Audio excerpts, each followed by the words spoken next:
ஆண்டவரும் இரட்சகருமாகிய இயேசு கிறிஸ்துவின் இனிய நாமத்தில் உங்களை யாவருக்கும் அன்பின் வாழ்த்துக்களை தெரிவித்துக் கொள்கிறேன். அருமையான தேவ பிள்ளைகளே, புதிய நாள், புதிய நம்பிக்கை, new day, new hope daily devotion மூலமாய் இந்த நாளில் கூட உங்களை சந்திப்பதில் நான் மிகுந்த மகிழ்ச்சி அடைகிறேன். அல்லேலூயா.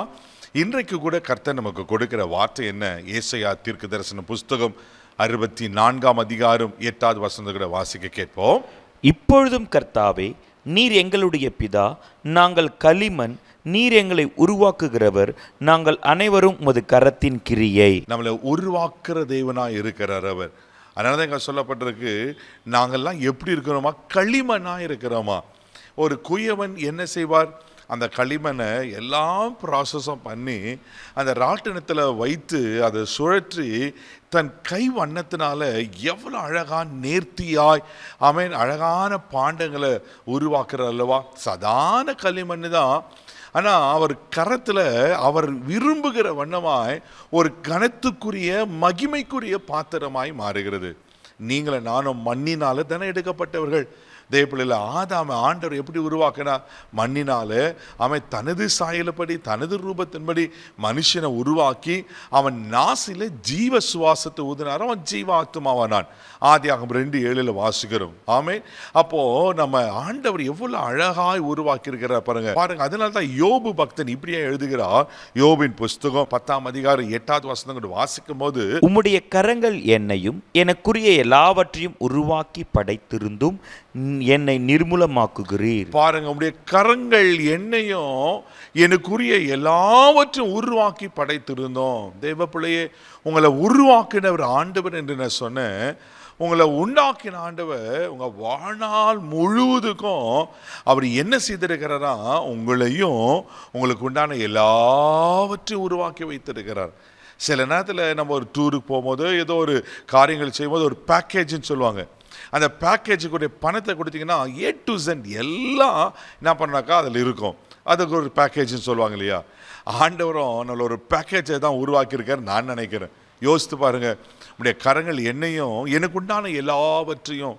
தெய்வ பிள்ளையில, நீங்கள் பிறந்த நாள் முதற்கொண்டு நீ மறிக்கிற நாள் வரைக்கும் உங்கள் வாழ்க்கையில் ஆண்டவர் செய்ய என்னென்னலாம் திட்டம் பண்ணி வைத்திருக்கிற, நீங்கள் அனுபவிக்க வேண்டிய காரியம் எல்லாவற்றையும் அவர் உருவாக்கி வைத்திருக்கிறார். எவ்வளோ நல்ல ஆண்டவரில் பாருங்கள். ஒன்றும் இல்லைங்க, ஆதாம் வாழ்க்கையில் எடுத்துக்கலாம்.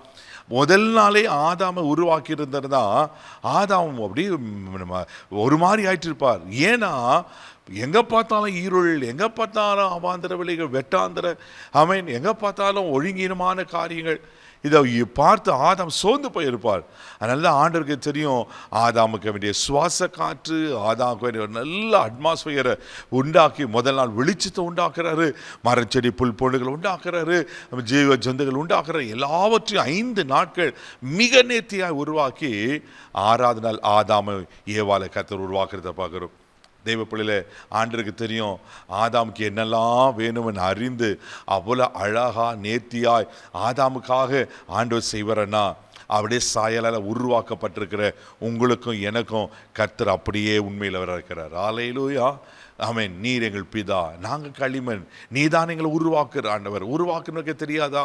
உங்களுக்கு என்ன தேவை, எந்த காலத்தில் எதை கொடுக்கணும், எதை செய்யணும்னு அவருக்கு தெரியாதா? நிச்சயம் தெரியும். தேவபிள்ளையில, எரேமியா தீர்க்க தரிசன புஸ்தகம் 18ஆம் அதிகாரம் 4வது வசனத்தை வாசிக்கும் போது, குயவன் வணைந்து கொண்டிருந்த மண்பாண்டம் அவன் கையிலே கெட்டு போயிற்று. அப்பொழுது அதை திருத்தமாய் செய்யும்படிக்கு தன் பார்வைக்கு சரியாய் கண்டபடி குயவன் அதை திரும்ப வேறே பாண்டமாக வணைந்தான். பாருங்க, குயவன் திரும்ப வேறே பாண்டமாய் வணைந்தானா. குயவன் கையில் அவர் ராட்டினத்தில் உருவாக்கிட்டு இருக்கிறாரு.